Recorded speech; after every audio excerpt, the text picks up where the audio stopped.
All right. I think we're ready to rock. That's a lovely beer. That's a good starter beer. It really is. It is. That's a perfect starter beer. What are you guys drinking? Cruising the Fae with a little topper of Patrick Trophy hands. Oh, a little cuvee. Starting with the cuvee. I like that. That was Nick's idea. Yeah, we didn't talk, but I got the same thing. Really? Well, he mentioned the topper, so I was like, oh, that sounds So good. what was the first one? Cruising the Fae is a hazy pale ale. And then just to get a little boost, we put the hazy double IPA on top. Nice. I'm about to have that one. I think there's a cuvee in my future. There's always a cuvee. It evens out about in your high future. sixes. Yeah. So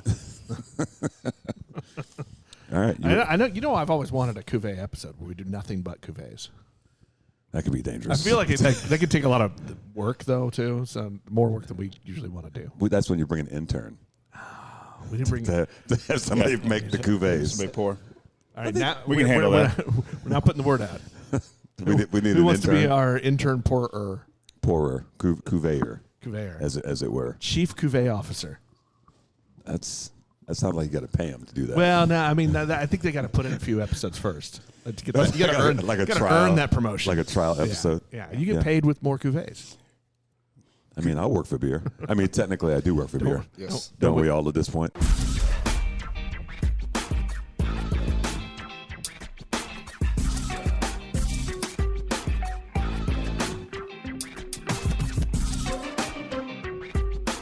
Beers with Nigel is poured for you by Dire Oil Graphics, promotional products and design. They cover your brand bumper to bumper with graphic design, promo products, and print. See what Dire Oil Graphics can build for you at direoil.com. That's DYEROIL.com. Smooth jazz.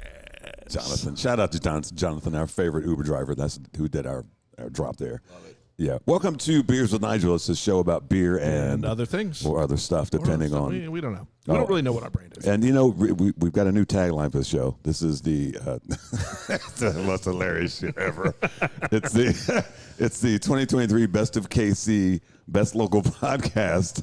That seems funny to say, According to doesn't it? voters from the pitch. According to the voters. So thanks to everybody that voted. It's Thanks to the pitch. Thanks to the voters. It's still kind of funny that we. Congrats. Yeah, so I feel like my son must have gone on and voted a lot. Well, did you even vote? Because you didn't think we were going to win. No, I did vote. I voted several times. I mean, you got to vote for yourself, right? Also, there's a lot of great breweries that needed votes. I mean, true, but I'm talking about our category. Did you vote for us? Oh, yeah. Oh, yeah. Even though you didn't think we were going to win. I had nothing in my brain telling me we were going to win. Really? Yeah. You need counseling, bro. Look, this is not a mental health episode. And none of us want to dig into that. Well, let's welcome to the show. We're back on the Kansas side at Tall Trellis Brewing.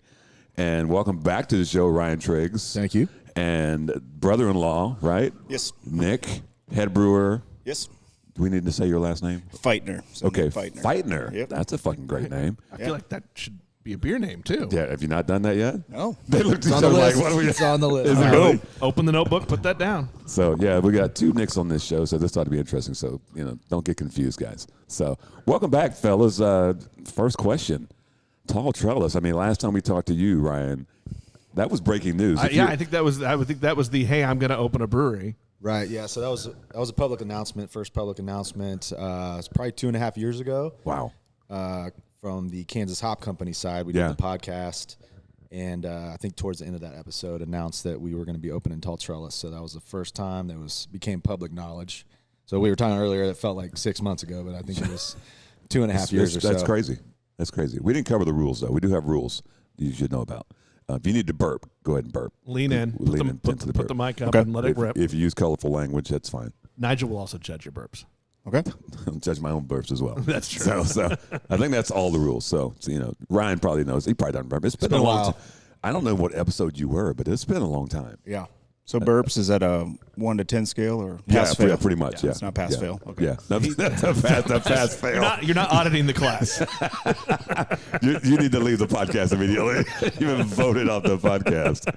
Cry burps and you're gone. Yeah. And cry burp is a thing. Just ask the people over at Three Trails. Okay. Or River Bluff. River Bluff. River Bluff, KC. They coined the phrase cry burp on an episode. It was, if it's really like a weak burp, it's more like a cry. It just cry makes you burp. want to cry. Yeah. So that was also the episode with maybe the greatest burp we've ever had on the air. You think? Oh, Alana. It was Alana from across their giant tap Yeah. room. Shout out to Alana. She just got married. Oh, that's right. Yeah. So congrats, Alana. We love you. We miss you. I'm still a little disappointed. Did she got married? Well, no, I wanted her to have us officiate as part of the show. She wasn't gonna do that. I know. Didn't love us that much. So, fellas, we'll start with you, Ryan. What's it been like? I mean, we knew the hop farm business was a thing. Now you're a brewery owner. What's it been like the last couple of years? It's been insane. Yeah, it's just constant. I would say controlled chaos, but I don't even know if it's control. It's just every day is a challenge. This thing is kind of taken off to being much bigger than we anticipated from a employee management side. Guests, showing up. We thought that we might have 50, 60 people here at a time, and then we kind of created this large outdoor space. So when the weather's good, if we have events or bands, there might be 300 or 350 people here at once. Wow, that's fantastic. It's great for business, but also just from a management standpoint, it presents some challenges. But yeah, I mean, I think overall, customer feedback's been awesome. Selling more beer than we thought we were going to. We've kind of turned into an event venue. The food, we have a small kitchen here. Food side has been bigger than we thought. Everything's just kind of a little bit grander than we anticipated from the beginning, and that all happened like week one. It was just absolutely insane. So I think a lot of people just needed something to do out in this area. Yeah. So the customer support's been awesome. So. Like I said, it's presented some challenges, but they're all welcome challenges. As the food part of that, has it been there from the beginning, or did you just add that in later? We opened the kitchen like 3 months in, so we were doing strictly food trucks for a while. Now we still do food trucks on the weekends, just to try to supplement our kitchen because it's really small. So trying to keep up when there's that many people on site, it can be a little tricky. So when we know like we're gonna have a band outside and the weather's gonna be good, we make sure to have a food truck here. I can't imagine trying to run this and the farm. At the hopper, because I feel like neither one of those are things that you can be a hands-off owner. That's true. Yeah, farming, when shit's ready to go, you got to get down there, and a lot of times you can't plan ahead. So that's one issue. And then, a business like running a brewery, there's always something that needs attention. Yeah. So you're pretty much on call. You're either here or you're on call at all times. And it's got to come first, which, there's times where your family or your social life can get put on the back burner, which can be really challenging in its own right. So, but overall, we love craft beer. We love kind of being a community gathering spot. Yeah. And, we host all kinds of events for all different demographics of people. And it's really been awesome just kind of seeing people want to support us, I guess, more than anything has been the biggest thing to make it all worthwhile, I guess. Sure. So Nick, how did you? Was this the original plan just for you guys? Because before we hopped on, we talked about the amount of people you have working here. What was the plan originally? Was just a couple of guys? What were you guys thinking? So we were thinking we had some family. Ryan's parents both work here, so we were thinking that plus maybe one or two more people. Yeah. It's become, when you have 300 people here, we need 10 people here working just to get beers off the bar. I mean, it's just and it's hard to staff for those days because it's weather dependent. It's time of day dependent.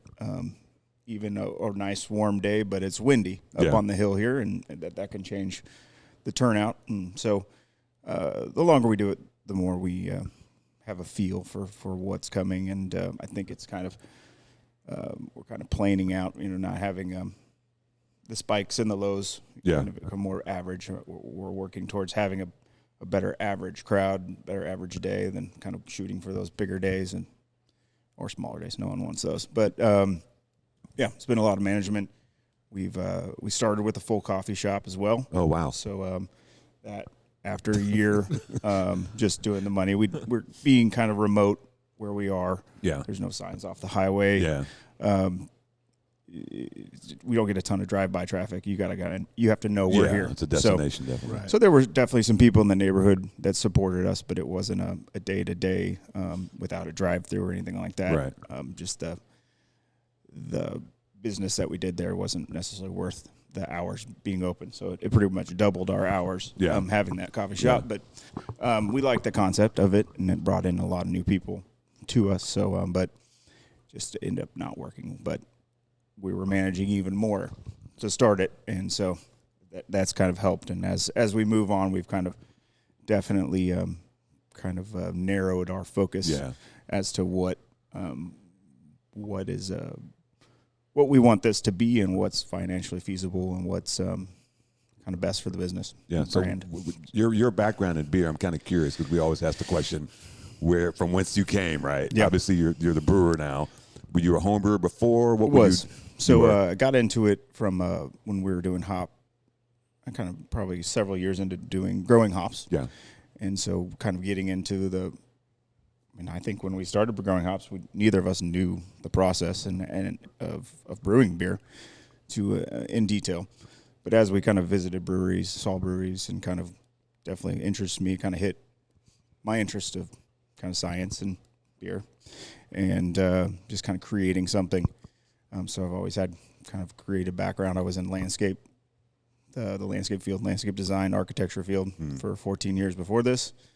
So, started brewing just to kind of be able to talk the talk with our customers. Yeah. And kind of experimenting, kind of adding hops at different points to kind of maybe explain give them suggestions. Not a lot of people know how to brew, wet hop beers, stuff like that. Yeah. So experimenting with that to kind of help, and then it kind of grew from there. You start honestly, probably 5 years ago, I brewed a 1 gallon batch on my my stove and stunk up my house. What was the brew?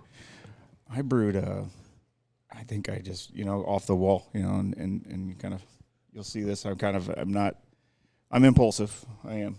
And so see that look on his face. So I'm impulsive to an extent where I just need to keep tinkering. So I think my first beer, I was like, hey, let's brew all Kansas hop IPA. Yeah. I think I was drinking. It was about the time that Tornado had that one Reaper. Does that remember that? Anyways, they had used their hops, so I kind of tried to the Hang 'em High series. Maybe something like that. It was the Halloween series. It was Reapers Keepers, I think is what it was called. But anyways, so I was trying to use the same hop and try to repeat similar. So it was okay. You brew an IPA at 1 gallon, you have like 8 ounces of good beer somewhere. There's all the hop, and then there's everything on top that gets stuck on the side. So it's hard to get that. And I think at home brewing, I don't think you give it enough time. You're always excited about it and drink that. So anyways, we that scaled up very quickly. I was making my own, 3-vessel, kegel system in my garage, and that expanded. And then when this idea kind of came upon us, and actually the building kind of pushed this forward. Once we drove by the building, it was kind of, we were talking about it, dreaming about it. I was doing some CAD drawings of perspectives of a dream building if we did it, and then saw the building, and that's kind of where we said, all right, let's put a business plan together. This is a huge building. Yes. To open a brewery in a space this big. Yeah. Yep. So it's an old convenience store gas station. So really? So it's the register was in the middle, and this was the huge cooler was in here, which has been, that was a big thing to have in here. So that was nice. Yeah. Yeah. So they tore out a lot of the concrete, and obviously the tanks and pumps are gone, and that's been removed for 10 years or so because they renovated. It was a office building. It was a liquor store. It was a small Subway. There was a bank in here at one point. It's been all kinds of shit. But then it was vacant for a couple of years when we had driven by, and so we gutted it and did all the construction. Really, mostly for ourselves. I'd say 90% of the construction we did ourselves. Got some bids, and just a lot more than we expected. So. Wait a minute. It didn't cost $15,000 to build a brewery? Right. Shout out to Sandhills. Yeah. That's what they thought. Yeah, that's right. I know. Yeah, they built their cooler and everything, man, Jonathan. But we got, just kind of looked at each other, and so I basically quit my job at that time and kind of became a construction guy. So I'm curious to, you're doing the hop farm thing, and obviously, you're brewery adjacent at that point, right? And you're dealing with breweries. At what point did you guys look at each other and be like, you know what? I think we should open a brewery? Well, I think originally, when we started the hop farm in 2015 or whatever, we were supplying 4 breweries at that time. I think it was Torn Label, Double Shift, Wichita Brewing, and Free State our first year. And then it just gradually, got bigger and bigger and bigger. We used to be able to go to all the beer releases. Anytime there was a beer release with our hops, we would make a special trip and go. And then, it became 30 breweries, 50 breweries. Now it's more like 70 breweries, and there's breweries in Colorado and Arkansas and Oklahoma using our hops. So I think the idea was to kind of feature those beers in one location. Yeah. And just try to show off kind of what our farm, could provide, the unique kind of terroir from the wine industry or whatever. Right. And, it just became a challenge to try to get to all these places. So just selfishly, I was like, it'd be awesome to be able to drink all these beers with Kansas Hop Company hops in them in one place. Mm-hmm. And then also just in this part of town, there wasn't a place where you could go to drink a lot of good local craft beer all in one place. Yeah. And there's several places like that across the metro, but like really nothing out in this part of Johnson County. So we just felt like the people out here were kind of missing out on that opportunity. And so, initially that was the plan, was to just feature guest taps from local breweries or breweries, within the region that we really enjoyed. And obviously that all changed within the first few months, but that was the initial idea, was just to offer kind of a community gathering place that had a lot of good local beers where you wouldn't have to drive downtown or drive to Lee Summit or drive to North Kansas City to get 5, 6, 8 different breweries all in one location. Yeah, I'll add that we loved Lone Elm Tap Room. I think that was kind of one very inspiring for us. I think that was one place that was close to us, prior to opening, that had a lot of those beers, and they pulled great crowds there they're in a grocery store. So also we would sit in our hop field and drink a beer when we're done. Yeah. Called them victory beers. After 10 hours of work of best whatever beer it was the best beer I've ever had. And there's one time on Ryan's birthday, we threw some picnic tables between a row of hops and had his catered in some barbecue, and our whole family and dogs and our, how many kids? 6 kids together. Not together, separately. Total. Step brothers. It was a beautiful day, and just kind of repeating that and letting other people enjoy that is kind of, it looks a lot like our outdoor space there. We got picnic tables between rows of hops, and we've always played music, and we wanted a place that we can play music, where our friends can play music. So that's kind of was the motivation and the vision. So I love the hop vines out in around your outdoor space. I mean, that's really cool. Yeah, they're looking kind of rough right now. Well, yeah, I was gonna say it's probably better during June, July. Yeah. Real luscious. Yeah. It's still cool though. Yeah, it's a really unique vibe. I mean, there's a few places similar to this in the United States, but most of them are in Oregon or Washington. Yeah. So no, it's pretty stunning when you drive up. We're like, oh shit, this is serious. Yeah. I mean, it's scenic and it's big and it's nothing. Pictures do it no justice. I've seen pictures on on the web or Facebook or whatever. It does no justice to what it is in person. The name makes sense when you drive up. Well, yeah. Tall Trellis. Well, we get it all the time. When you told us what you were going to do, we were like, well, that makes sense. Tall Trellis. I mean, it makes perfect sense. I mean, that's apropos, as they say, right? Yeah, but you don't. Now it's you drive up and that visual just tells the story. Oh yeah, you don't have to tell it. Right. Yeah. Yep. So as far as we talked about, you guys trying to have featured beers with the hops, and that didn't work out very well in the first few months. Tell us, you said people wanted.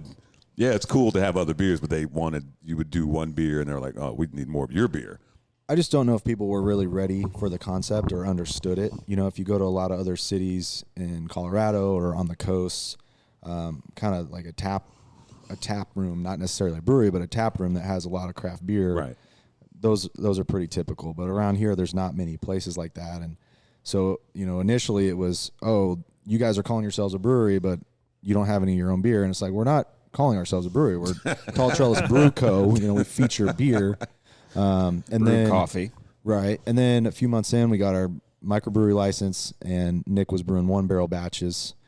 So at that time, we might have 1 or maybe 2 tops of our own in-house brewed beers on the tap list, and everything else was guest taps. And we got hammered for that, like, oh, you only have 1 beer, or, at that scale, we were running out of our own beers in like 1 or 2 days after they would be released. So they'd be like, oh, I saw your Instagram post on Wednesday. Yeah. I'm here to try this beer. And we're like, sorry. It's gone. So that kind of opened our eyes into, you have an idea of what you want your business to be, what your model's going to be, but ultimately it's the customer base that drives what you're going to be, what would be the most successful model. So within a few months of opening, we were like, okay, we need to expand our brewing capacity. So we started kind of looking around, Kansas, Missouri, wherever, for places that were selling some brewing equipment. And we found a brewery down in Springfield that was going out of business at that time. So quickly upgraded from 1-barrel to 7-barrel. Which is huge. Yeah, right. I mean, it's a small upgrade. Nick mentioned earlier, like, no commercial brewing experience, brewing in his garage, to brewing 1-barrel batches to boom, 3 months in, we're jumping up to a 7. With and we probably only brewed 12, 15 1-barrel batches. Yeah. So it was just like, all of a sudden you're like, okay, production brewery. Yep. Full-time brewery construction. Seems like a lot, like you're doing a lot of maths. Yeah. To figure out how to scale that. Right. Well, I mean, what was that like for you going from the 1 to the 7? That's kind of so. I would honestly say, I'm spent probably the last year kind of finishing up my homebrewing career, I guess, for lack of better words. I'm just experimenting with stuff on a 7-barrel batch. So it's all about your processes, and you want to keep, just keeping clean and cleanliness and process. As long as that's there, you can mess with the ingredients to an extent. So that's kind of what I've been doing from there. But as far as scaling up, I really I wouldn't say I had recipes to scale up. I mean, my first Mexican lager I ever brewed was a 7-barrel batch.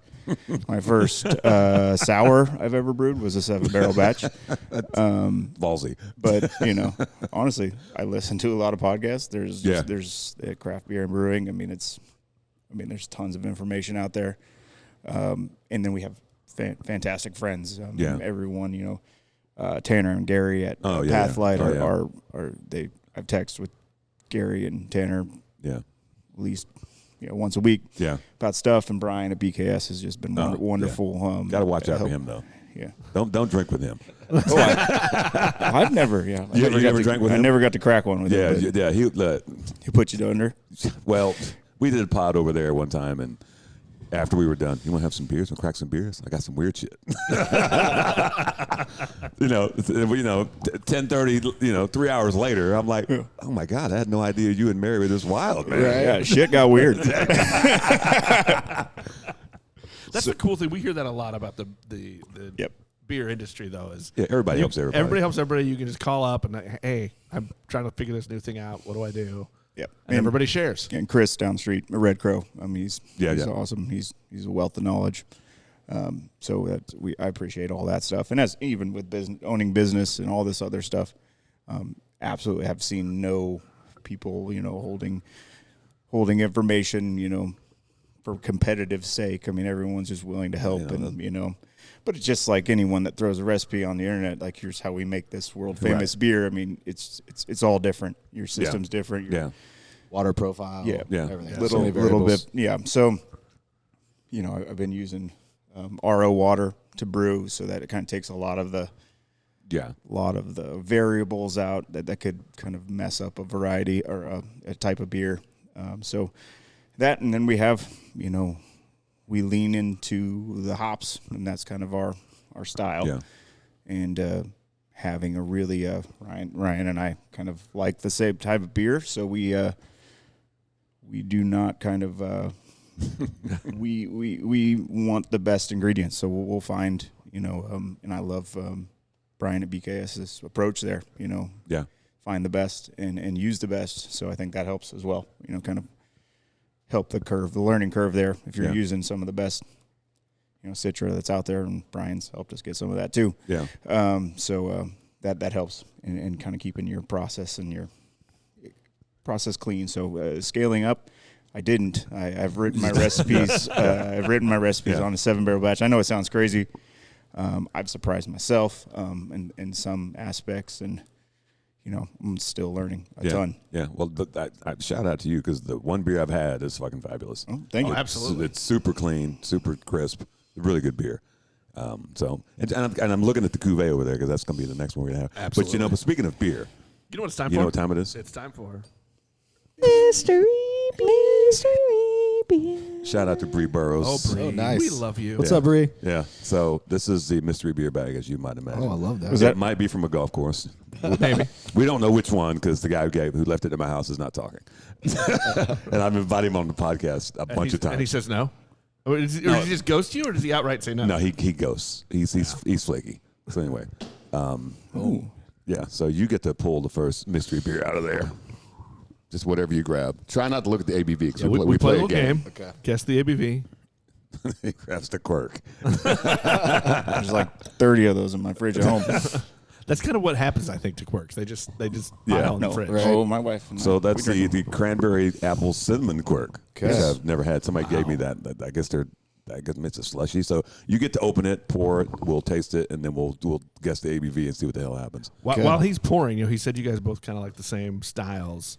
So what are your favorite styles? What do you guys love? We're huge hop heads. I was gonna say IPAs. Yeah, I mean, we have like 5 IPAs on tap. Shocking. Usually, right? Hop farmer, love hops, love IPAs.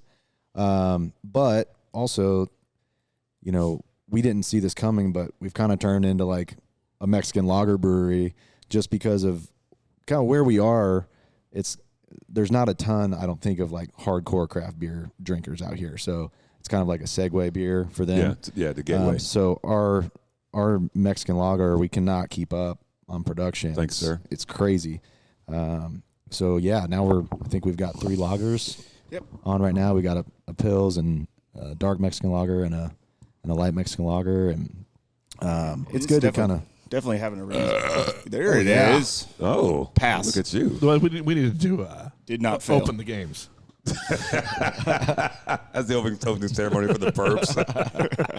I mean, look, it's 28 minutes in. it was time. It was definitely time. It definitely smells like apples and cinnamon, and It's like if Seltzer did a Red Hot. Oh, yeah. It's good. I'm not catching a lot of the cranberry in the smell. no. I'm a fan of the quirks. I'm not really a seltzer guy, but I think Boulevard does a nice job with those. 100%. You were telling me yesterday expanding their... Yeah, I think they're going to offer like over 20 different options in 2024. of quirks. Yeah. Wow. Well, they've hit the gold mine on But that shit, haven't they? that game has changed from when they first started doing the seltzers. Yeah. Yeah. That's decent. That's fine. It's not my favorite flavor. I usually don't do seltzers outside of lake time. Exactly. I don't think it's lake pool. I don't think it's a volume seltzer that we have here. Yeah. You're not going to get a 12-pack of that. No, fuck no. No. This is for Thanksgiving. This would be good if you put maybe some vodka in it. You know what I'm saying? There you go. Look, how do you make seltzers better? Put liquor in Vodka. it. Yeah. Extra vodka. So, I'm guessing ABV on quirks are like 4.5 or some shit. Is that about right? I think a 4.2. You got to guess before you. I'm Before going you to go look. 4.3. I didn't see it. I'll go 4.8. I said 4.5. You The said actual 4.2? retail value ABV. 4.0. Oh, wow. Oh, wow. Lower than I thought. Yeah. We all went over. Yeah. Yeah. Nobody gets to drink the rest Nobody of gets to drink the rest. $1, Bob. What Nick made quick work of his taster glass. That's gone. He drinks fast. It's my job. That's my job. So let's talk about this space, because you talked about what it's been, but it's very intentional, the design. How did this come about? Well, I spent a lot of my career in the design field, so this was a welcome challenge for me. Probably racked my brain for 1,000 hours, just trying to figure out what we wanted and the vibe we needed, and we brought in some interior decorators, and honestly, still just never really hit what we were thinking. No offense to any of those that helped us, we thank you. But we didn't get too far with any of them. It was just kind of maybe that's arrogance that we know better. I don't know, but we wanted it to really fit we wanted it to feel modern. We wanted it to feel very cozy. We wanted it to be female friendly. We wanted it to just kid friendly. That's kind of we wanted it to be bright. We have so many windows, so we wanted it to be bright. So it really hits everything. And then green is obviously, hops and everything. And I fought everybody about painting the ceiling green. But it works. It works. It works. I love it. Yeah. So it's. Did you even notice that? Well, I did earlier. Now I'm checking it out again, though. Because those are like sound deadening things. Oh, we need a million more of those. Yeah, I'm sure. We had an actual sound guy come in here once, and he says, you got to cover at least 2/3 of the ceiling before you get any effect. I was like, I understand that. Now, it looks cool. Kind of breaks it up a little bit, but that was we wanted to have a large bar, and we wanted to utilize some of the windows we have here for serving canned beers, even though we weren't canning beers at the time. We did try to go into retail there, but there's another thing we got out of. We loved the vibe of, forgetting the name, some of those bottle shop / brew pubs. What's the one that's City Barrel's going into? Oh, yeah. Beer station. Beer station. Yeah. So, we loved how they had the to-go beers and things like that. It's just, it was just something else to manage, and having 4 doors of that was not enough. That's a game of scale. Yeah. So, getting off topic there, but we wanted some of the sizes of rooms were kind of determined by a lot of codes and fire codes and occupancy things. And so, we didn't know we wanted a flex room, which kind of our party room over there that people rent out. So that kind of got created by a code because I needed hallway space that didn't count against my occupancy. So I drew on a hallway in there, and that created a room. But it's been a huge thing for us having that room that we can close the door and people can rent out. Yeah. So.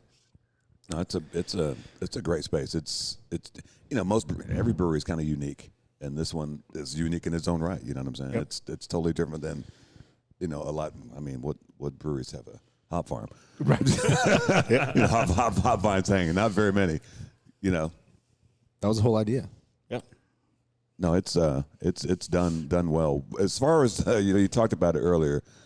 You guys really didn't have front of house experience. Nope. What was that like jumping into that? Okay, where you heading? He's leaving. Yeah, he's got a delivery. He's got a check it. Hey, if you're feeling, if you bring me a cuvee, that'd be great. Why? I mean, since why use up? Sensuous. So yeah, Lost the question there. What was the it? front of the house business, because that's a whole. It's kind of like I know my dudes over at Diametric, and I mean, hell, most of the people who open breweries, that's not really been something they've been into. Absolutely. Design background. What's it been like being in front of the house? I'm in a landscape, all male field. Yeah. So it's that was not all male. I don't want to say that out there, but the just male dominated field. There we go. Never worked in really, I worked in customer service from a sales standpoint, but not a day-to-day retail sales thing. I've honestly never worked in like that. And Ryan and his father, who works here as well, built custom guitars in Lawrence before this, the Triggs guitars. And so he was dealing with customers, but not on a retail thing. So actually both of our wives had worked in, restaurants and bars in college and things like that. So they did and do still help with us a lot, and we hired on. We wanted to hire strong, so we maybe kind of came in with a higher wage, knowing at the time everyone's telling us we'll never be able to find any people, and we hired 15, 20 people right very quickly. So which is great to the space. I mean, it's kind of a good market with KU's close enough to come here and work. Yeah. So that was great. So I think to answer your question, we got a ton of help. We hired on a friend of mine, David, for a while. He's no longer he works at another bar now, but it was kind of the idea, come in and help us kind of get this going. He'd been a bartender for 30 years, and so he was really helped us kind of get cocktails and stuff ironed out and everything like that, and kind of getting a wine and beyond beer thing, because we know beer, we can pour a beer, but that's kind of a day-to-day cleaning and things like that. Well, that's a whole other set of processes. Yes. So it's to go along with your processes of making the beer. Yep. So he was basically a consultant that we hired on. Yeah. So and which what we did in the kitchen as well. So those have been very helpful things. Just finding people. Consultants are cheaper than partners. in your wildest dreams when you were younger, did you think you would be here? Hell no. So we say this all the time. Like I'm and having a great career in landscape, and we do this side business where on the weekends at the farm, and that was fun. And we jumped off the ledge for sure. Yeah. Financially and just everything. So it's very happy with what we do, and I can't imagine doing another job now. Wow. I mean, I love walking in and making things is what I do. Yeah. It doesn't matter what it is. I want to make something. Yeah. So beer is what I do often, but I'm always looking to build something out there, and a bar or stage. We used to have a stage out there, and some people were very gracious to let us borrow that stage, and then they needed it back, and then can we get our stage back, please? Yeah, they took their stage back. Thanks, Ryan. Yes, please. That's a good guess right there. Yeah. Gets up and takes a delivery. That brings beer back. He's working. Yeah. Never not working. Man after my own heart.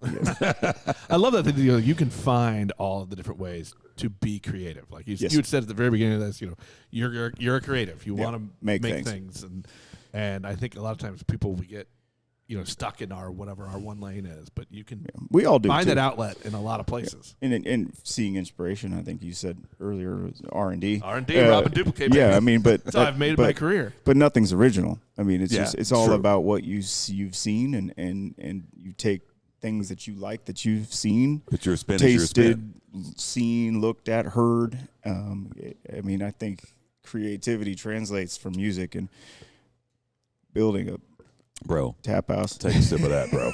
God damn. So this is the cuvee of glory? So this is our double IPA, Patrick Trophy Hands. 2 that is trophies. Delightful. So that's on top of our Cruising the Fae, which is our hazy. That's fantastic. Hazy pale ale. So hopefully you don't get a cease and desist for Patrick. We're just waiting on it. Because there we go. The beer formerly known as TD Toss and Patrick Mahazy is no longer called that. Right. Well, I call it QB1. That's what I write on my tag. Yeah. So okay. So that's our next one. So I don't know if he's probably got that trademark too, but hopefully we get that popular.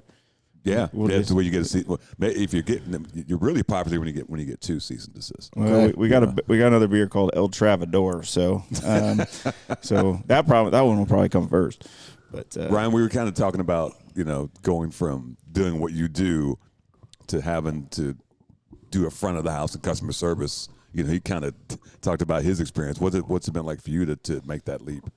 Because it's a different animal to have to deal with customers face to face. Yeah, for sure. So I worked for my dad for about 20 years, small business, building custom guitars. So that was kind of my whole career, was just him and I, just 2 people. Right. None of that was public facing. Right. We were taking custom orders and shipping them out all over the country. Might go to some trade shows here and there, but so to go from that to having to manage a staff of 25 people, and inventory, ordering, all the taxes, accounting, scheduling, payroll. Like I had never done any of that. Oh, you're doing all that? Yeah. So I had never done any of that. So I had to learn kind of on the fly, which was a lot at first. And, it was a lot to learn, and now it's a lot to manage. And I still have a ton to learn, but I feel like, just kind of trial by fire. Yeah. And I know so much more about a ton of different things than I did 2 years ago. And, you know, I think the most important thing is just like your attitude and your approach and how that kind of rubs off on the staff and the customer base as well kind of sees that. So, I don't know. I think ultimately I'm a pretty good people person and enjoy just talking to people and being around people. So I love that part of this business. And, you know, like I mentioned a little bit before, having just a community gathering place, you know, I mean, I think we talked about it in the podcast we did a couple years ago where kind of my light bulb moment was at Free State Brewing, you know, 20 plus years ago in Lawrence, and just going into a place and there being this energy and this vibe and just trying to create something like that ourselves. And I feel like we did a pretty good job of that. Yeah. So yes, it's been very challenging, but also very rewarding. And I feel like both of us have completely expanded our like skill sets over the past couple years. So it's been incredible, really. I mean, yes, there's tons of challenges, but it's been awesome. You know, I think Nick's doing a killer job making beer, especially considering, you know, his track record of not really having any professional brewing experience, and then cranking out, you know, in my biased opinion, some of the, you know, best beers in town. So no, they're definitely bangers, bro. Yeah, so those are really good beers. Yeah. Yeah, I don't know. It's been great. I mean, we're both still learning new stuff every day, but I don't know, just seeing people walk in here and have a good time with their friends or their family, like that's what it's all about. I feel like that's kind of the most fun part about being a small business owner, being an entrepreneur, is like learning these things that you didn't think you could do. Yep. Or like, hey, I got to figure this out. And then after a few hours, you've figured it out. Yep. And there's in other industries and other jobs, you know, there's other people there to teach you, which is great. But when there's no one else to look at, I mean, as I said, there's people to help. You just need to ask. But when you need to figure out, that's where I thrive, I guess. Kind of all right, let's dig in. Yeah. Let's figure out how to do it. And I think that's kind of been our spirit here. Just kind of let's figure Especially it out. if you throw in a deadline. It's like, I got to figure it out now. Oh, yeah. I'm definitely a night before homework guy. So, that's been great. And I mentioned that we had hired on some great consultants such as David and things like that to help us with that front of house thing. And I think that those things just, you know, take you so much further, so much quicker. So we definitely started at really kind of very little experience. Yeah. And so the proof's in the pudding, though. Yep. I mean, the beers, they're out there, and people talk about the beers, you know. And you know, Kansas City, you know, there's a lot of beer people out there, and people are opinionated about the beers, you know. And so, What? never heard. You know, and Everyone like I said, I've only heard good things about you guys, so you must be doing something right. And I'd say that's the most rewarding part. Yeah. Back to the question is getting people in here that were recommended from somebody else, or you know, I try not to look at any reviews, but no, don't trust Untappd. Don't do that. Don't look at Untappd. Ryan will bring. That's the worst doom scrolling. He'll bring a good one to me every once in a while, and it's good to hear. Or someone would text me, you know, I brought my family here. And Yeah. my buddy from, you know, wherever, you know, and he loves the beers, and you know, that's rewarding, and it's good feedback, you know, on our end. So that's got to be the best feeling, I think, is when they brought someone in from out of town, and you were on their list of like, I got to take them here. Yeah. Yep. Yeah. Yep. Yeah. It's that is cool, and it's not necessarily, you know, if they're coming to Kansas City, this isn't necessarily the center of the city. No. Right. So we get a lot of that. Well, it sounds like you're not just getting beer drinkers; you're getting like people from the neighborhoods, and they support us, families. Absolutely. And, you know, it's almost like, you know, where I work at Transparent down in Grandview. It's a potpourri of people. Yep. You know, a lot of first timers, a lot of neighborhood people, a lot of people who are just looking for something different. It's, you know, to your point, when you create that space, the word gets out. Oh, you should go here. You should go here. You should go here because it's this friendly, or it has this, or it has that. So. Yep. Yeah, you know, the vibe here, you talked about vibe. You're not even open and there's a vibe. Oh, yeah. You know what I'm saying? When you pull up, you're like, oh, shit, this is not normal. Well, not normal, but you know what I'm saying. It's a different vibe. Right. It just even coming up to space, we're like coming up the street, we're like, let's sit on a hill. That's kind of cool. Can't miss it. And it's hard sometimes, and we don't have any signs on the highway. We don't have really, and sometimes we don't have any signage because the wind blows from crazy directions and knocks them all down. That's happened twice. Thank you, Bynes, for fixing that, our buddy. Anyways, we are a word of mouth place. Yeah. We do get a ton of support from our local neighborhoods, and I think that's the main chunk of our business comes from these local families. They come and they know, we have kind of members in a club that kind of helped us at the beginning, the Anchor Club, and they've all been great. But they bring their families and as well as everyone else, our friends. We both live in neighborhoods within 2 or 3 miles from here. So we, all our friends and families, they come and support us. And then I think Friday, Saturday, Sunday, we get a little more regional traffic. Yeah. So why is there not a highway sign? I don't know how you get those. I know. Yeah, it's a thing, right? Yeah, so you have to be open 6 days a week, which we are. There's like all these stipulations. You have to have like free water for like distressed travelers. A phone they can use. There's all these things. Plus, it's like $1,500 a month or something like that. Is it? Wow. It's been a couple years since I looked into it, but I remember like those blue signs with the exit. Yeah. Here and attractions. Yeah, right. Yeah. But it might be worth it. I mean, we also get people in here that kind of stumble upon us, and they're just shocked. Like I didn't know this was here. Yeah. So we hear that. We honestly every day. It's every day. That's every brewery I work at. Yeah, that's true. How long you been here? 12 years. I have no idea. Boulevard. This is I live nice. 2 blocks away. Yes, I live 2 blocks away. Yeah. I've never been here. But the amount of people that say I drive by and I see it, and I've just never. And today I decided to stop, but I see it every day. What the fuck? Right. Yeah. We appreciate you stopping today, but Get out. You have 2 years to make up. How committed are you? Like, come on. Right. You have commitment problems, don't you? You know what it's time for? It's time for another mystery beer. Mystery. It's Ryan's turn. All right. Is that the cry burp? No. We haven't had a cry burp yet. Yeah. I had one, but I wasn't going to let that. Did you swallow? I swallowed it. All right. Ooh. Check pills from Crane. Conceptual evenings. Little beer karma there from Crane. Shout out to Crane. The last time I was there. What's up, Crane? Had a couple of beers, and they sent me home with like 12. I saw a post today. I guess they just released their collab with Vine Street. Their Friendsgiving. Oh yeah. Oh, no shit. Didn't know they were doing a collab with Vine Street. Guess we're going back. Who doesn't collab with Vine Street? That is true. I mean, they had Fitty 11 before they even opened the building. That's a shit ton. That's a shit ton. I guess us. I don't know. I mean, it's not too late. I mean, get on that bandwagon. They're great guys. They're down to collab. Trust me. Yeah. I met them at a conference once. They're awesome. Yeah, they're doing some really good stuff. Yes, they're doing some really good stuff. They just got a grant. It cracks me up because their brew space is so small. I'm like, how are you going to expand? It's you're landlocked. Even their cooler, as soon as they built it, I'm like, that's not big enough.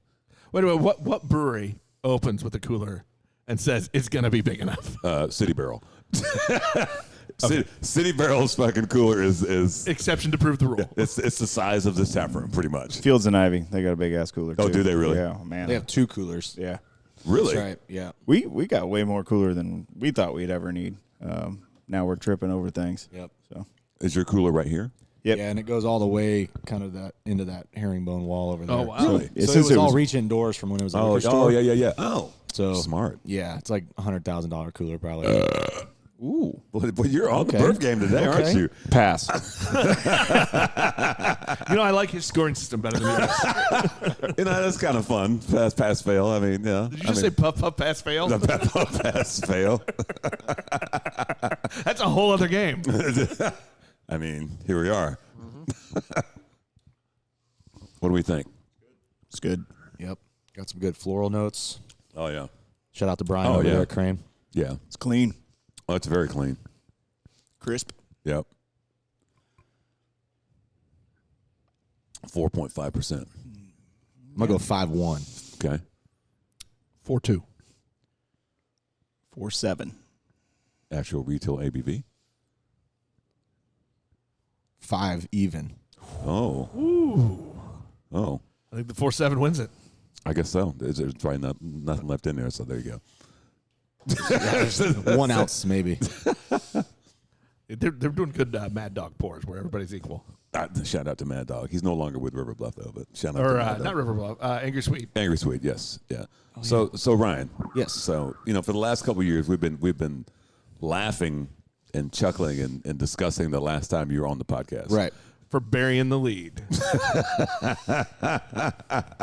I mean, seriously, because the whole reason we do this is we want to find good stories. And then I was watching PBS, and it was a Flatland story, and I'm like, what the fuck? That's Ryan and his dad making guitars. Yeah. He never mentioned that on the didn't even. I think we talked about you being a musician a little bit. Yeah, maybe. I can't remember if we did or not. I just get this random text one night. Did you know? Yeah, because I saw you at Boulevard for that like a charity event. Yeah. When I was playing. Yeah. But I'd seen you. No, I think I saw you another time playing someplace else. But because I knew you played. Right. I did know that. But the whole. he and Dad used to make guitars. Yeah. Right. Yep. Yeah, my dad's still doing that a little bit, but that's all I did for about 20 years. Custom guitars. So. Yeah, it's kind that of feels like such a cool business. It's awesome. I mean, I didn't really appreciate it when I was younger. That's all my dad's really done. But I've got to meet a lot of cool people over the years. My whole life, pretty much, been exposed to pretty high level musicians, and I got to be, back to what Nick was talking about earlier, just being creative. Kind of help fulfill that, and obviously got to spend a lot of time with my dad over the past 25 years, just me and him in a shop cranking out guitars. Yeah. And you also play a lot of music with him. And now, I worked for him forever. Now he's working for us here a couple days a week and still get to play music a lot. And it's been awesome. I mean, being able to create things with your hands kind of out of nothing that's where it's at. Well, I got to think like being creative with your dad too. I mean, like that's awesome. That's storybook stuff. Yeah. Yeah. I've been, very fortunate. It probably took me a while to appreciate it and realize that like that's not normal, right? Most people don't get to have that kind of relationship with their father. And him and I we like a lot of the same stuff, and we've been going to breweries forever together, and then drank a lot of beer together. Played a lot of music together, and now we have our own brewery where we get to play music, and drink beer and work together still. So, how's he like working for you? Oh, I don't know. He'll be here in a few minutes. Yeah, we're gonna ask him. Right? Yeah. You're ever like, no, son, you don't tell me what to do. Right? Oh, he's not like that. No, he's great. I mean, he takes so much pride in this place. From the moment that we talked about doing this, he couldn't wait to be involved somehow, and. Initially I thought that was like being an investor or whatever, but he's like, no, I want to work and take out the trash and that's cool. And clean the bathrooms and shit like that. When we were doing construction, he came maybe 2 or 3 days a week. Same with our father-in-law, our wife's father, Clyde. He was here all the time, but JT would come and just, what can I do? And a lot of it wouldn't surprise Ryan, but a lot of it was cleaning up my tools and like I just fly and drop and on to the next project. So he was huge help and took a ton of pride in this. And he's a craftsman. Are you guys doing that thing Friday? Friday night. Yep. So Ryan and his dad tonight, Friday night, they're going to play here inside acoustic, and they play all songs from people that built guitars for. So once a year we do this event here. Basically, me and my dad put together a set list. And it's all from artists that we built guitars for over the past 30 or 40 years. Wow. So we kind of talk about the stories of those relationships we have with these artists, the guitars that we built for them, and then we play the songs. It's probably my favorite gig that I play. Oh, I'm sure. Hey, the only one I don't play. No, dude.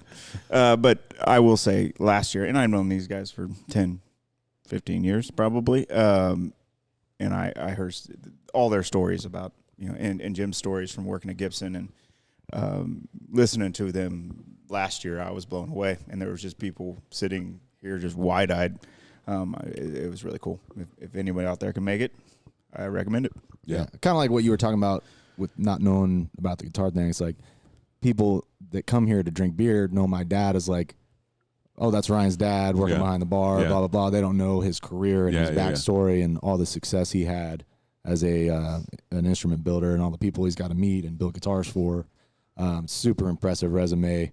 So, when they find out, they're just like, because he's super humble about it, never talks about it. He's a nice guy. So, it's really cool to just look out from our perspective and while we're telling these stories and, people are like almost crying. I mean, I got kind of emotional talking about it a little bit last year. So I know I'm like why are we not doing a little documentary? And I know why am I not getting this content? There is one on what's that one on YouTube? He watched. That's what Nigel the one. saw on The Flatland. Flatland. Yeah, it's really great. Yeah, that was awesome. Yeah. It's funny. I get people like had PBS on in the background. I saw you and your dad on the TV. What the fuck, right? So what's it? Is there that I feel like there has to be some sort of being a creative and making something with your hands like a guitar, some sort of translation to what you've done now with where you are now. I'm sure there's some through line to that. You think?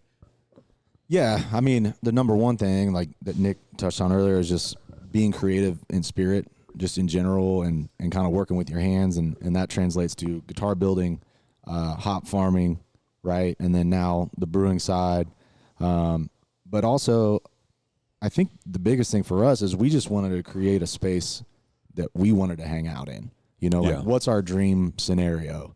And for us, it's like, place where we can drink good beer, we can bring our families, we can bring our friends, we can play music, we can hang out outside, like just all the things that we love to do, and then just hope that other people kind of see that as well. Vibe to it, yeah. So is that kind of the vibe you're after? Is that like kind of that you create your own jam session? Pretty much, and we've been working on that. I mean, Thursdays.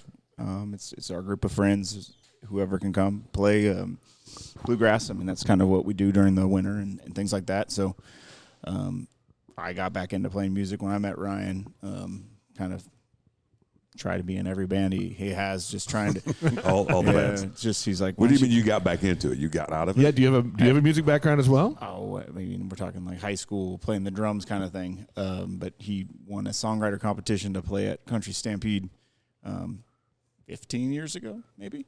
Yeah, 2012 probably. Yeah. So they were like, all right, bring your band. And he's like, I didn't have a band. Don't have a band. So I need a band. Yeah, I went to high school in Syracuse, New York. So my mom, she boxed up my drums and sent them to me. And so started playing the drums after 10 years. And so kind of. That's a curious thing to me because I don't play shit, okay? But I run into people who played at a previous time in their life and gave it up. And I'm like, why would you not keep doing that? It's a weird thing to me. It's like, oh, I learned how to ride a bike, but I'll never ride one again. Well, that's a 1% of the population that plays a fucking instrument. You know what I'm saying? Well, try getting married and playing drums at your house. I mean, it just doesn't work. No, this is fair. That is not true because now they got the ones with the headphones. So that's not. That wasn't there back then. Dave Grohl told a story about playing on the pillows. Yeah, so those. I did that. It's just an interesting thing that I find because apparently all my friends are fucking musicians. Yeah. And all their instruments end up in your apartment. I have a set of drums at my house. My buddy, shout out to my buddy Brad because he lives in an apartment. He can't have them. But people who come to my house, I swear everybody knows how to play the drums. Did you have like an upright bass at one point in there too? Well, that's a whole nother story. I mean, like just random instruments end up in his bag. That was a one-night stand with the stand-up bass. That was. I have been surprised about the amount of people in the brewing industry that play music. Yes. And I maybe agree. that's something you were talking about, like creative. People are just creative. Yeah. They're artsy.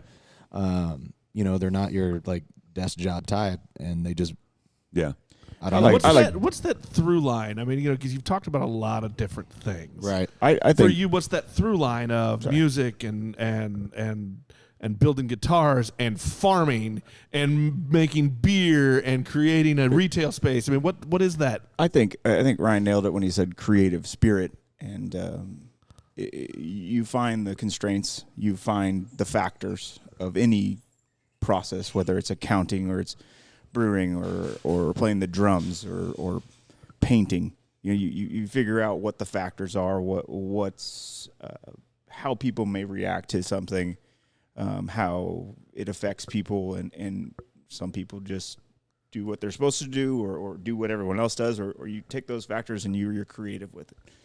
And I think that spirit is kind of what we were built on, kind of how we're built and how we think. And so I think you can find art in the craziest ways in just, I come from a background of how I lay out plants. I mean, I can look at it and it just doesn't feel right. It doesn't look right. That tree needs to move over, needs to turn around. These shrubs need to be moved apart, and just kind of squinting at it a little bit and kind of getting a perspective on it.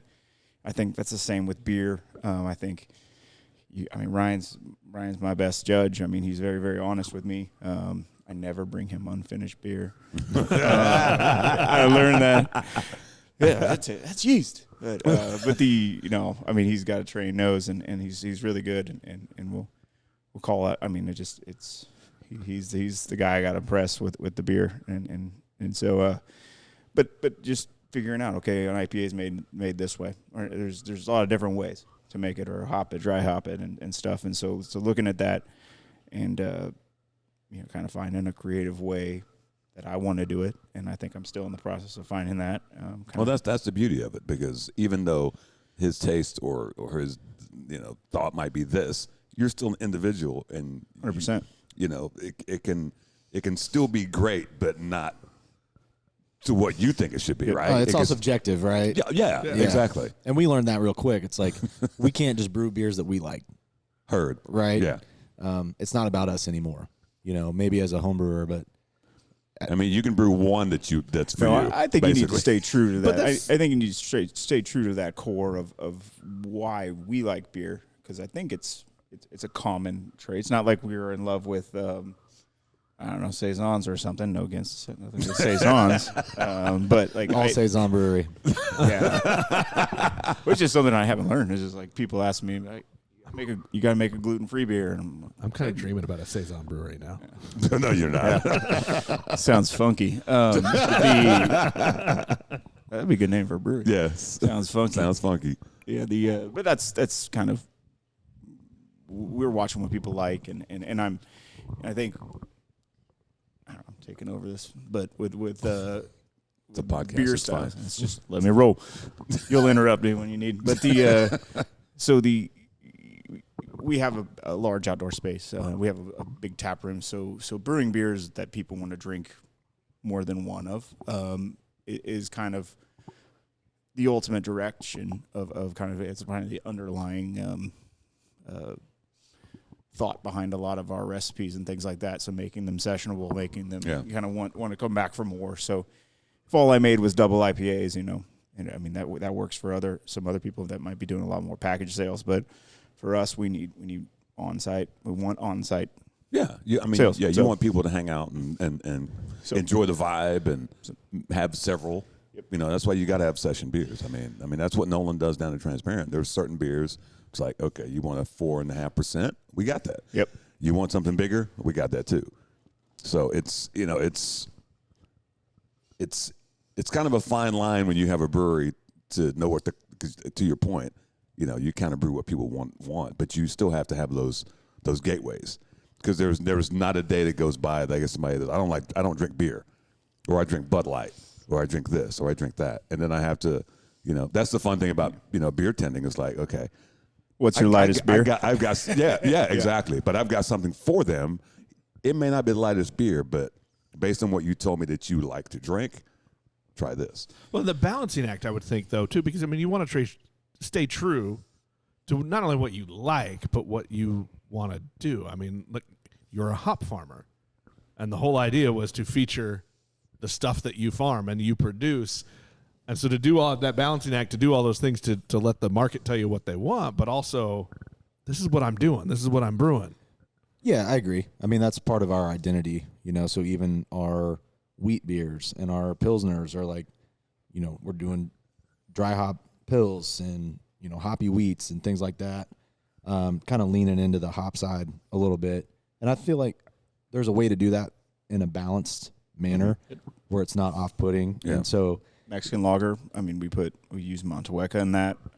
Saw that on a craft beer and brewing suggested that, but it's a hop from New Zealand that tastes it's got a nice lemon lime kind of Sprite lime zest. Yeah. So featuring that hop even in the smallest amount, I mean that or at least the way we market it, way we talk about it, and the way we approached that was like, hey, we want to have some hop presence in this beer, and so I mean, back to kind of your thing, we get every day we get people that say I don't like IPAs, right? And you go, okay, I got you. Do you like orange juice? Oh, I love orange juice. I mean, okay, I gotcha. Like, here we go. So because the hops, it's shout out to Melissa Cole. One of our favorite guests ever. Don't call it hoppy. Yeah, I mean, she's like, "What's hoppy?" The hops, they're kind of vilified in a way. Yep. And one of the things that I don't like is showing like IBU, International Bittering Units, right? Because it's subjective. It's like hot sauce. I might give you some hot sauce. You might think, "Oh my God, it's so fucking hot." I'm like, "Really? You're being a little bitch. Like you're being a little bitch right now." Okay? My mother-in-law, if you use too much black pepper. Why are you looking at Ryan? It was promotional. It was an example. Okay. But you know what I'm saying? But you're right. Yeah. And people, I don't like IPAs. I'm like, well, you just haven't found the right. There's a beer out there looking for you. There's a wide range of IPAs. Not every IPA is fucking hoppy or bitter. Or you love being coach. Nigel loves being the beer coach. People need that. Yeah. They need to be coached up because you're dumb until you're not dumb. I told you I did my first. I had my first where I channeled Coach Nigel. Recently, I was at Coach Nigel. I was at a party and somebody she told me, she's like, I don't like sours, and I just turned and looked at her and I completely channeled you. I'm like, you just haven't found the right one. There you go. I know how we're gonna start. Here's how we're gonna do it. We're gonna get you to your sour that you like. Well, let's keep it real. We've done this would be episode 103. 103. So episode 1, he did not like sours. It's true. Then he that's what he ordered right when he got here. His first beer, yeah. Love it. And then he had a sour from Service. Shout out to Courtney. And then he immediately. How much do we love Then he immediately made a shirt that said Courtney Service fanboy. Oh, love it. The hello, my name is sticker. I've seen that. Yeah. I've seen pictures of that. I love that. Then now he's a sour guy. So they were here sitting at a table right behind us and behind you guys and doing they were kind of having a business meeting. But every time I walked by, I asked her a question. And I was like, so about her sours. So she's awesome. Well, and one of my favorite lines from 103 episodes is we're sitting in her tap room and we're asking her about the sours, and she tells us she doesn't like sours. Yeah, she does not. But it makes her wife smile. I mean, how There cool you is go. that? There you go. That's a hashtag winning right there. Yeah. Yes. She's got to figure it out. If only I could take that kind of advice. When she comes here, she's usually drinks IPAs. Yeah. I think, yeah. So Yeah, she's not drinking sour. Yeah, she's not a sour drinker. right. No. She's found the right one. I got to figure out what kind of. We're gonna coach her into her. I don't know. I need to learn to brew cranberry apple corks if I'm going to get my wife to smile. So. That's what she likes those. So. I feel like you can take that to the family Thanksgiving and you'll be fine. That's right. Yeah, we'll try that. Quirks. They're delicious. Quirk it. But we've talked a lot about creativity. I think the other thing that you guys keep bringing up is family. And look, working with family can be hard. I mean, like It's off tough. the top of my head, I can think of like 3 or 4 horror stories of families I know that have worked together and they did not work out well.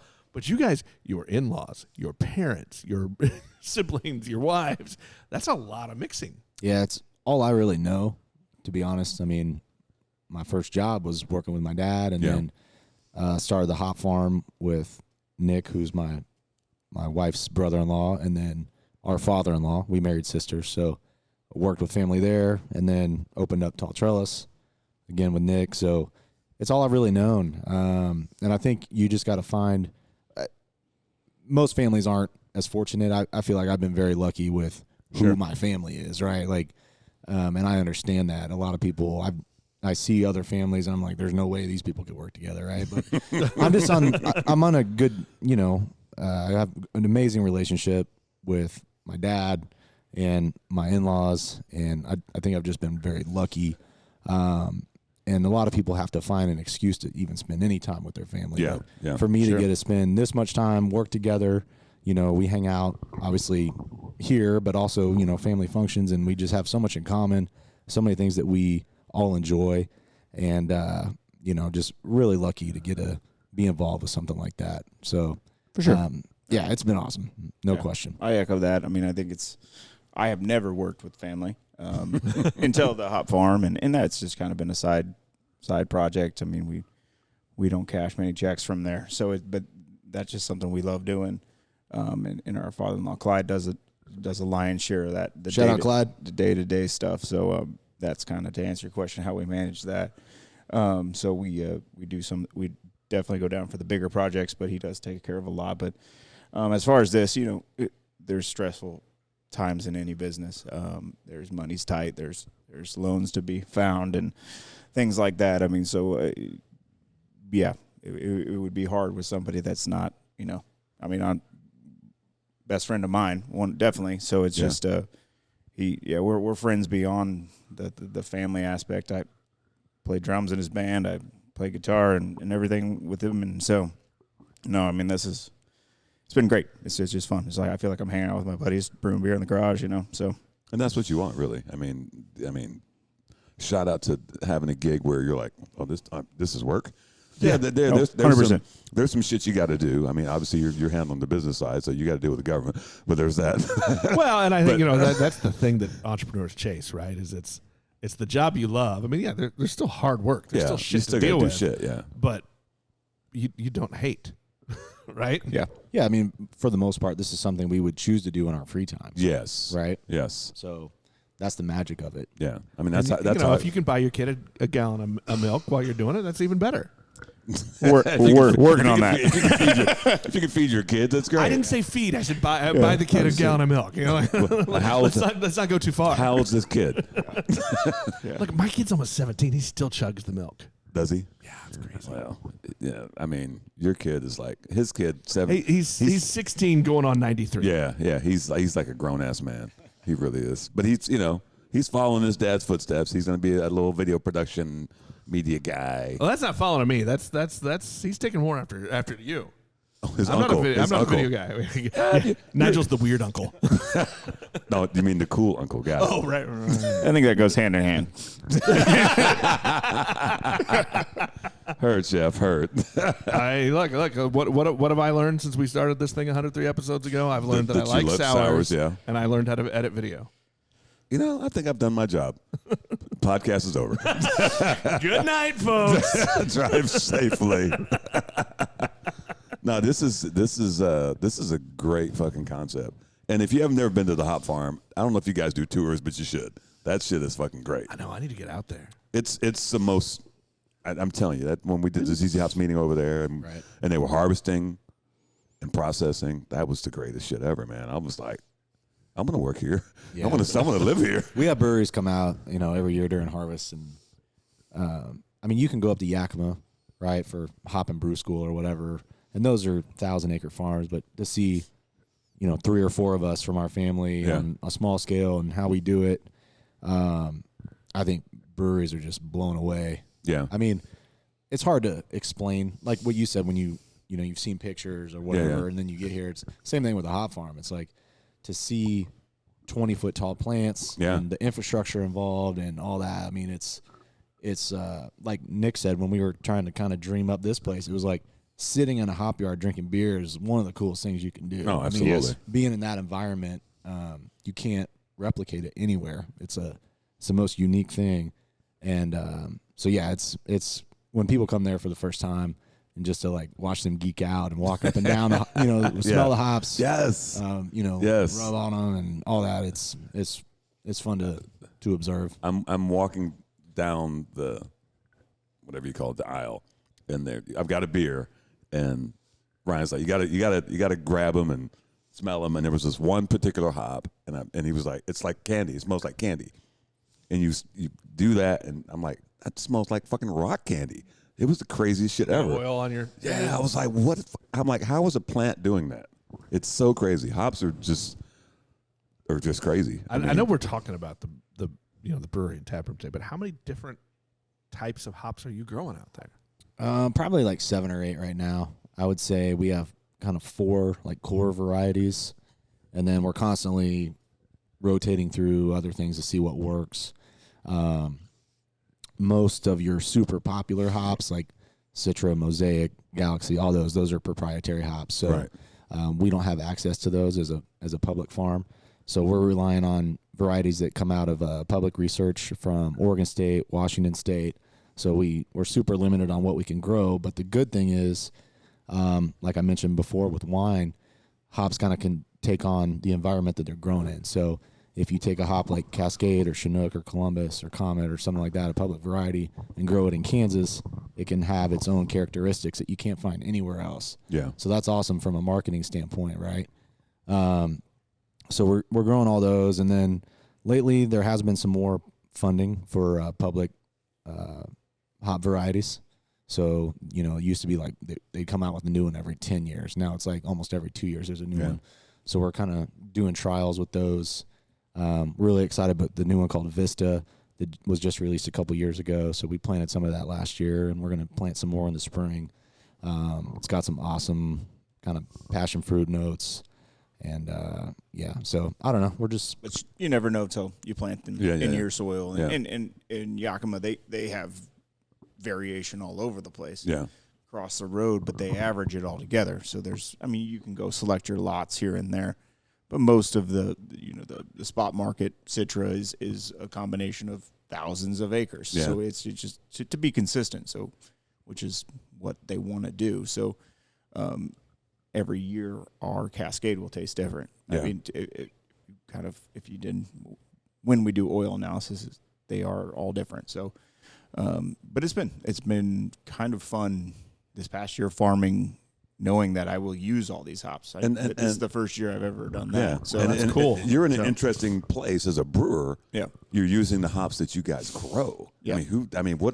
Nobody, that's kind of unique. And I do use Citra and Mosaic and things like that. I mean, but there's hops in every beer I brew. Yeah. you're so you at use the some farm. of yours in every beer. Yeah. I mean, at the minimum, maybe my bittering charge or something like that. But we try to use some because there's, all oils are different, and there's tons of research on thiols and local malt and local hops. So, I mean, there's things that will translate into a finished beer that we may have that somebody else doesn't. Yeah, so maybe my combination of our Chinook, or which we call Canuck, with Citra is going to be different. Yeah. So maybe just dialing in those percentages and things like that. Yeah, but a lot of our stuff is fruity, but it's also, we do have some. I mean, they're very traditional. I mean, but some earthy notes. I mean, just the varieties we are available to us at the time. Is that a fun kind of creative challenge? Because you just said, that they're a little different each year. Each crop is a little different. Is that kind of a fun creative challenge for you then to figure out how you're gonna do the brew? Because most brewers are gonna tell you that, like, I am gonna do the same thing, the same ingredient, the same process every time, but. As I hinted earlier that I'm impulsive, I mean, I wasn't a hit. Ryan's gonna roll his eyes, but I mean, I've probably never brewed the same beer twice. I mean, I just never done it. It's not. I can relate to that. It's not my nature. I need it. I mean, I think what we want to kind of guide to is kind of, names of beers that are kind of styles, and just we have numbers. This is batch 1, batch 2. I'm not going to change them totally. I'm just talking about messing with my percentage of wheat malt or how much or how the temperature I'm dry hopping. I mean, the processes and some ingredients that we're messing around with. So I think as I kind of get towards, and I do feel like it's going to trend back towards flagships. I mean, it already is. Yeah. And so I think as we get back there, I think that would be something that, okay, this year's hot. Yeah. Okay, I have this whole Cascade beer. Let's see what it tastes like this year and how we need to tinker with it. There's kind of just definitely creativity. Is that fun for you though? That is. I mean, right. I mean, as when I first got started, there's way too many factors in the creativity spot. I'm just trying to make them hazy. Yeah. It took a while, honestly, with this system, and it turned out to be how fast I was whirlpooling because I'd never dealt with a pump that powerful. Yeah, I was spinning all the protein out. And so you're getting all the continuing ed credits right now. Yes. Yes. But then you're getting all of them. Then I humbly ask somebody a question, and they're like, "Oh yeah, you should have known that." Like yeah. I feel like if you own the business, the cost for the CE is probably a lot higher than it used to be. That's true. And I'm pretty sure nobody's saying you should know that because no, but just like that's kind of like that's got to be why. Like why didn't you tell me that before? Because they're trying to help me in other ways. Yeah, like, is it this? Yeah. Is it this? Is this? I was like, could it be that this? And I feel like all brewers. There's no brewer that's like I know every fucking thing, right? Because again, let's keep it real. The ingredients are living things. You can try to do something. Oh yeah. And that ingredient might be like, fuck you. I'm gonna do this, right? So I mean, it's just that's the nature of the game. So one of my favorite stories is Tony at Windshift. Solar Tsunami, which people love that beer. Yes. And it was a hazy IPA, and one time it wasn't hazy, and he did the exact same things. He's like, I have no idea. I'm like, bro, it's living shit. It doesn't care about you. Well, as they hinted earlier, just your water can make.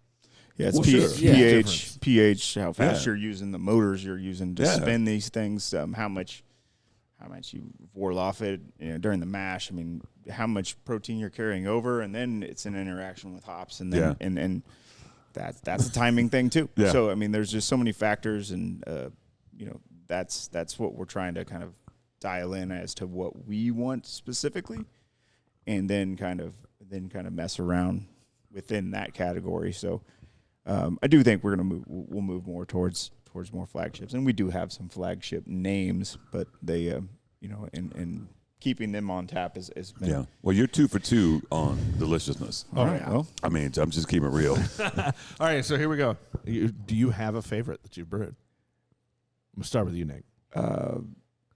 It's probably been the double IPAs have probably been my favorite. I can't drink many of them. There's some batches where I have a couple when we put it out, and I'm like, all right, guys, and mix it. Yeah, we mix it with other stuff. But that's you're throwing a lot of hops at that. But I do get proud of the lighter beers, the pilsners, because that's something I really had. Those are hard. Didn't have a ton of passion for before I got into the commercial side of this, and when I can kind of nail those is that's when I start. I'm kind of taking notes a lot more on those, trying to figure that out. So the Mexican lager, I've spent more time researching, more time doing brewing it. I've brewed it probably 10, 15 times, and so I'm proud of those because that's a process that's a sign of good craftsmanship, I would say. Absolutely. When those turn out. You say that a lot, Nigel. That if you want to judge a brewery, you go with the lager. Because you can't hide. Nope. You can't hide. I mean, that's standing in the street naked. Bucket ass naked. I'm sorry, honey. I didn't mean to do it that time. It's like I was watching old school. Yeah. I was just saying. We're going streaking. Yeah. We're going to the quad. We're going to the quad. That's right. Ryan, you got a favorite? What are you most proud of that he does? Okay, heard. Okay, I'm going to answer both those questions. My favorite is Cruising the Fae, Hazy Pale Ale. Huge hazy IPA guy, but also finding myself, being here a lot, people coming in, wanting to hang out all the time. It's like I need something that's a little lower ABV. Yeah. Right? Because I got friends and neighbors and family that are always coming in, wanting to talk and have beers. Yeah. So having that 5.5%, but still checking that hazy box for me is huge. But as far as beers I'm most proud of, so before I came a huge hop head, I love malty beers. John Brown Ale from Free State's probably my favorite beer of all time. And it was funny, Nick also loves hoppy beers, but when he first started brewing, he was like really nailing malty beers but having a really hard time with IPAs. And had no experience brewing like brown ales and things like that, but they were so good. And I still love that, not just from like a nostalgia point, but just I enjoy mixing it up. You can only drink so many bitter beers, right? Yeah. So, I don't know. Even when he was just homebrewing, the brown ales are really good right now. That dark Mexican lager, El Travador, is really solid. So I mean, to touch on what he said, just lagers, things like you said you can't hide behind with adding adjuncts or dumping a bunch of Citra in there or whatever. Those are probably the things that I'm most proud of from an ownership standpoint. Obviously, didn't have much to do with the brewing side of it, but yeah. So those are probably my two favorites. You know what time it is? We got one more. We got one more. One more. Right, here we go. Mystery beer. You know, the best part about our little 100th episode party was Bree doing a little live rendition. Showed up and did it live. Oh yes. Oh wow. Yeah, that was Love that. That was great. You're up. It's, back up. Yeah, we don't fuck with the bag. It's for the guests. Oh man, that cuvee has been fantastic. No, that's a really It's a new word for me. It's a We'll new have to word do for me, by the way. We'll have to do a cuvee. cuvee picture. So we got Okay. For this next round, rainbow sorbet. Grains and taps. Yeah. Grains and taps. Yeah. Go. Yeah. One of the most underrated breweries in Kansas City. I need to get over there. Yeah. I'm so bad about, like we talked about earlier, it's just like there's 60, 70 breweries in the metro now. Yeah. And when I was you know worse than me. right. He generally doesn't come to Kansas, so they're Okay, So we're it's a lucky win. to have It's a you win. today. Nick's going to Kansas. I don't like to drive. I get that. And so I have 4 breweries within walking distance. Why would you drive? Right. Yeah, I totally get that. No, I mean, I don't even like to go drive to see Nigel. before we opened this spot, I was doing sales for Kansas Hop Company on Fridays. So I would just drive to breweries all over the place. Yeah. And it was such an awesome excuse to visit people and catch up and try new stuff. And now there's no time for that anymore. But You know, sometimes you get like a lemon or a lime, and it hits that thing in the back of your. Just the smell on that just actually hits that. Oh yeah. It's like oh my god, that's fucking tart. Yeah. Look, their sorbets are always good. Yeah, this feels low threes. It's so good. shout out to Brian at Grains and Taps, man. That is tasty. That is tasty. That's lovely. Yeah, Maybe a little lactose in there. yeah. I'm going to take that home to meet the fam. I'm just saying. You mean in your belly? What are you talking about? Explain. Right. I feel like that doesn't need an explanation. No, is that code for something? Good Lord. It's always code. No, that is so good. That's really good. That's just It's rounded out on the end. I like it's not just- like yeah. a sharp but sweetness, it's like sherbet. You know what I'm saying? it's definitely sour, but it doesn't have that super hard acid at the end. Yeah, It yeah. really You're rounded not out. puckering. It's more Right. tart than sour. Yeah. You know what I'm saying? Like what are those candies? Remember you had like the stick. You stuck it in Fun dip? Fun dip. Yeah, the fun dip. yeah. Oh, man. My kids got some of that last week. My boy still goes for those. Oh, yeah. They haven't outlawed that shit yet. Still going. They did not go the way of candy cigarettes. I mean, what's exactly in the dip though? Do we know? Look, it's just- cocaine and candy. Yeah. Sugar. Yeah, it's colored cocaine. I mean, I'm pretty sure that's what it is. Kids Yeah. cocaine. Got it. Sugar and I mean, acid. come on. Who of us in 1983 didn't attempt to Snort it. little snort? The cocaine? I didn't. Fun dip. Fun dip. Nigel. I never snorted fucking. Who thought about? You snorted Fun Dip? Everybody I know. Yeah, Yeah. that was a thing. And Yeah. when you're a stupid kid in rural Midwest. Yeah, Sounds like a that's what- seedy crowd.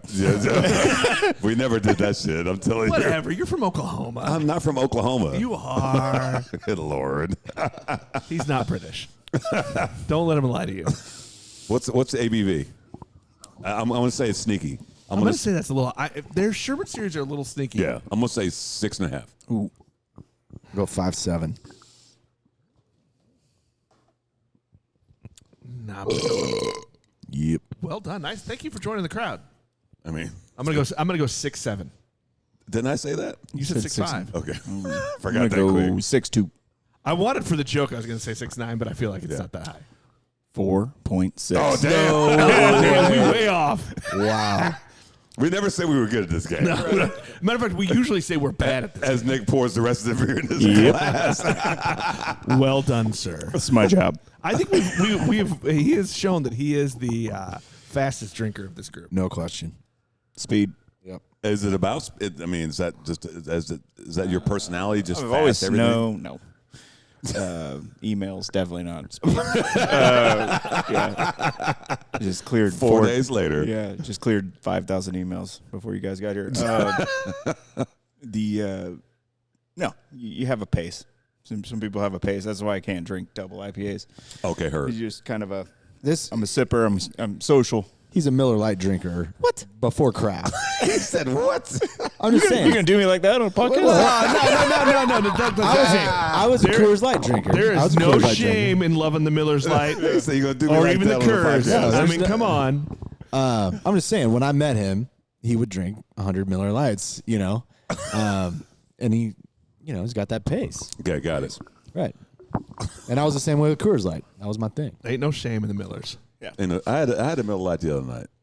I did too. I was just thirsty, but There's a time and place for those, for sure. Well, that's just all like what you were saying about that's all seltzers they had earlier. at their house. So that's Right. It's either that or nothing. Yeah, it's either that or fucking barley wine, and I wasn't going barley wine that night. Shit. I had a shit ton of the Busch Lights Busch left Lattes. over after an event. Oh, you told me. I totally passed that on to the in-laws. Left it at their house.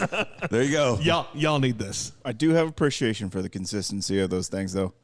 It's amazing. Absolutely. How they brew that same Anywhere beer. in the world. Yep. Yeah, I mean, when I was in London, I saw a guy walking down the street with a fucking suitcase of Budweiser. Wow. And I'm sure it And it tasted the exact same. I mean, there's like I said, there's a time and place for cheap. I love a Miller High Life. Yep. That's one of my favorite. I love a Modelo. Oh yeah. Oh, yeah. You know what No I'm doubt. saying? I mean, I'll drink it. A Silver Bullet, a Coors Light. Every You know now and what, then. though? I got a soft spot for the Coors Banquet. Oh, yeah. You throw me a banquet, a little snub nose. Right. Yeah. A little snub nose bottle. It's got a vibe.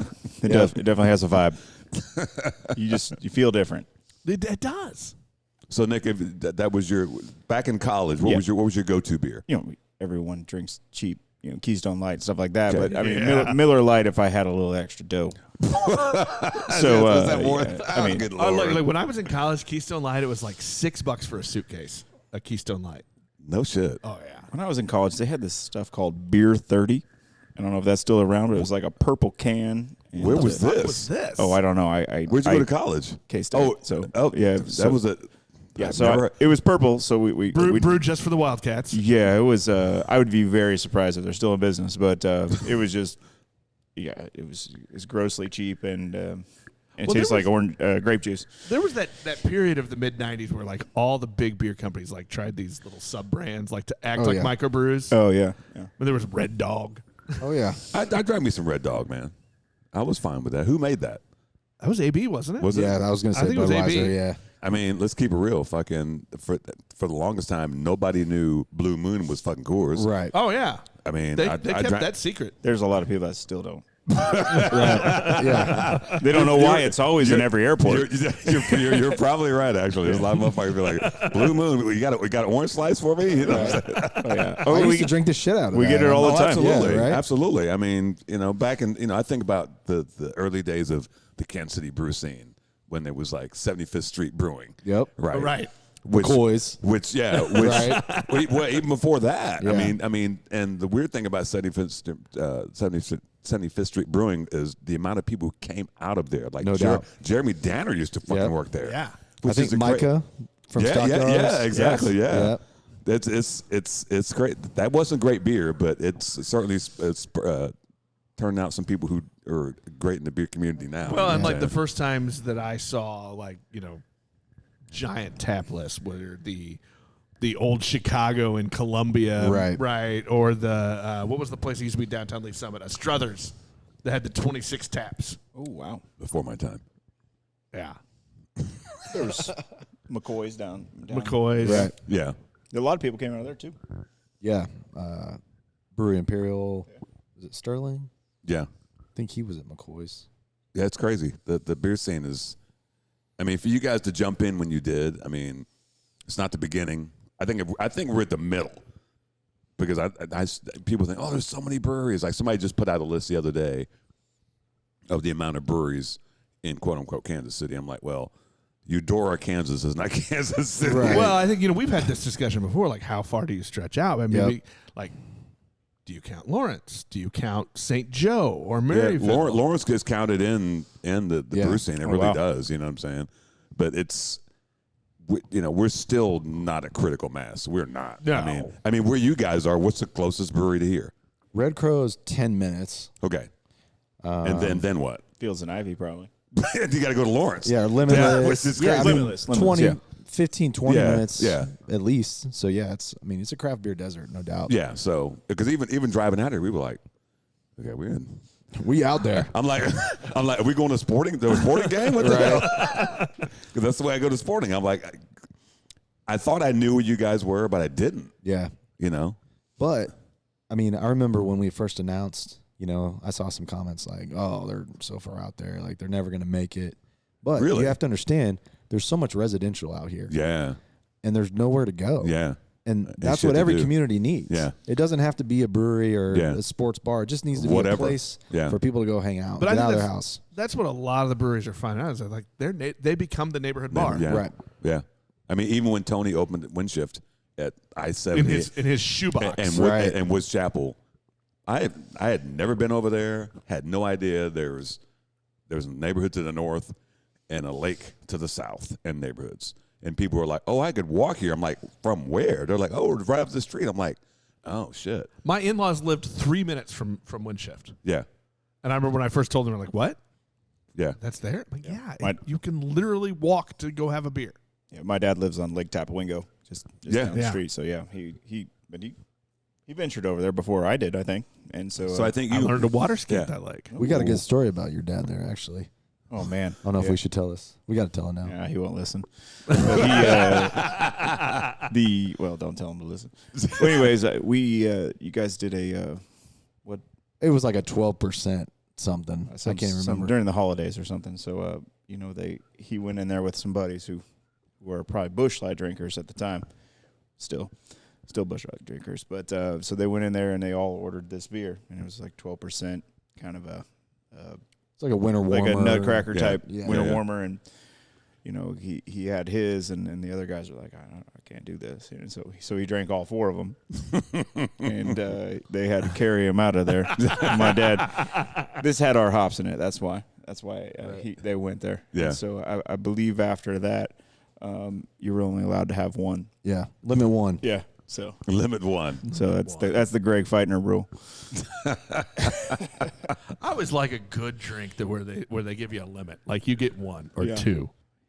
Well, yeah. I don't usually choose a drink based on the alcohol content, but sometimes it's just fun to go in like, yep, you're only limited to 2. I'm having 2. Some of them tell you that, like the actual when you have it the first time, you're like, oh, this is it. You know what I'm saying? Like we have a barrel-aged barley wine at Transparent that's aged in Knob Creek whiskey barrels for 6 months. It's only 9.5%, but it scares people to death. I thought you said $6, but you said 6 months. I was like, 6 that's months. cheap. Well, and I mean, look that percentage at Transparent is high. I mean, Nolan does not do heavy hitting beers. Yeah. He's 5, 6, 7. I mean, when we did our first beer karma, that was what? 6.5, 7? 6.5%. I mean, that's heavy for him. That's true. I mean, I was kind of like, we can go a little bigger. Yeah. Come on, Nolan. You breaking the seal? All right. There we go. We're going to wrap it up anyway, so can you hold on for 30 seconds? Hold it, man. Yeah, hold it. You can 30 seconds. So, Holding. Because we're hour and 30. 39 minutes. Yeah, so. Okay. Gentlemen, it's been a pleasure. Yep. Appreciate you guys. Finally getting out here. Sometimes you got a pod to get someplace, you know what I'm saying? That's right. I think it's the best excuse we have to go visit breweries. Business. Well, I will definitely be back, and I'll bring some people, and we'll rep this place. The beers are fucking fantastic. You know what our next beer is going to be? That dark Mexican lager. I saw there was a stout up there. Dark Mexican lager. There was a summer stout that was that's calling it. my name. No. There's a process here. It's like, I like it when you try to control me. Hey-o. It's gonna get weird. Fucking hell. Good night, folks. Thanks for coming. No, hold on, no. Wasn't that good night shit? So if people want to follow you guys on the social medias, where do we find you guys? At Tall Trellis, Instagram, Facebook, Twitter, website, talltrellis.com. But super active on Instagram mostly. So yeah, I'm glad you called it Twitter. and not X. Oh yeah, X. No, Sorry. it's Does not. anybody say X? Nobody says X. It's fucking Twitter. Get I the mean, fuck even outta here. like when you're reading news stories and they reference it, they always say X formerly known as Twitter. Yeah. If I win the lottery, I'm buying it back, and I'm gonna call it Twitter. It's kind of like when Prince changed to the symbol. Yeah. Formerly known as Prince. All right. Yeah. Ryan's out here. Thanks, Ryan. Friday night. Ryan Triggs Guitars. Yeah. Yeah, probably. Yeah. But, come see Ryan play. Come, and they got live music here, so. Come next year. How often do you guys do live music? So most Friday, Saturday nights. Okay. A lot of Sundays in the summer, but Thursday nights we play bluegrass here. Okay. So. Okay. Nice. How can they find the best local podcast of 2023? You can listen to the best local podcast in Kansas City on Apple Podcasts, Google Podcasts, Spotify, or most any of your favorite podcast apps. We're also on the YouTubes. Oh, yeah, we're on YouTube. And if you want to follow Nigel and his social media empire, go to Beers with Nigel on Twitter. The empire. The Instagram. Yeah. Are we anywhere else? Oh, we're on the Facebooks. Yeah, the Facebook. The Book of Faces. Yeah. Where else? I think that's it. Insta. I said Instagram. Or just catch me at your local brewery. Catch me outside. How about that?